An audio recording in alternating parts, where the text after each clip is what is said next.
Hi, I'm Jason Polanski. Welcome to Spatial Dimensions. I don't normally talk a lot, but I don't know if you've noticed my drum set has gotten a little bigger. I've got some things to talk about. First and foremost, I made a trade with Saluda in South Carolina. Jamie from Saluda offered to trade me a cymbal for a drum, basically. To make a long story short, I was shopping for a ride. I found one. A couple days later, Jamie emails me and says, "Hey, I'll make you a ride in exchange for one of these 3D printed drums." And I said, "I just bought one. How about a crash?" So he made me this amazing 17-inch Earthworks hybrid crash. He said it's Earthworks up top and Diamond from here down. And it's wonderful. There's a test up for it already. And you can see that. There's a test up for the snare that I gave Jamie as well. The second big thing is that there are now toms on this drum set. So I made a 10 by 7 and a 14 by 10.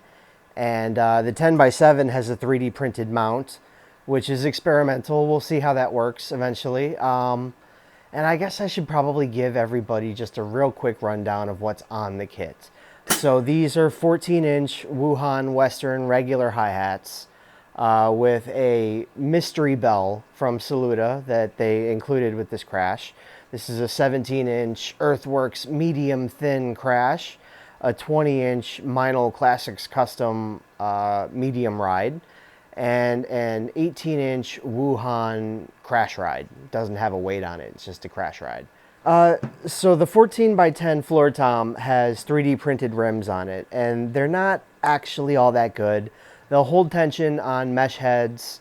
They'll hold tension on floor toms, apparently, just fine, but anything tighter than that, rack toms, snare drums, it starts to flex, and you don't really want that in a rim.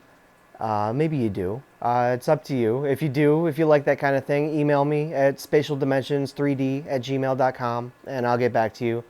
I've also got 3D printed cymbal sleeves and 3D printed cymbal screws on everything.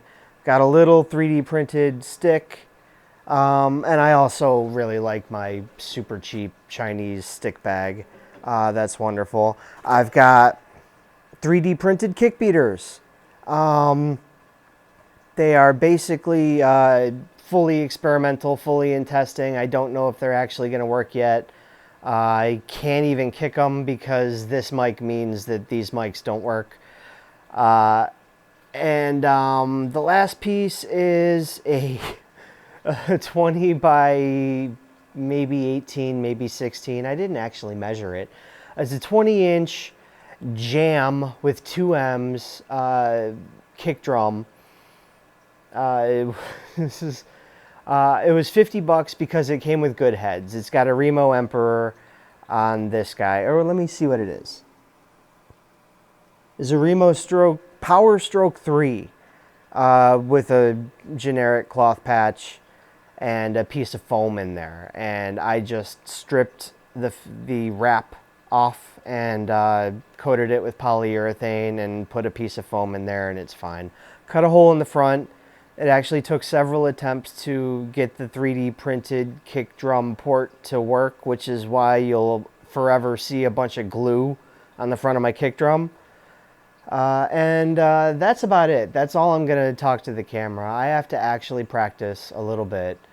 I have to set up mics and cameras and see how that goes, and I'll show you some of it at the end of this, because why not?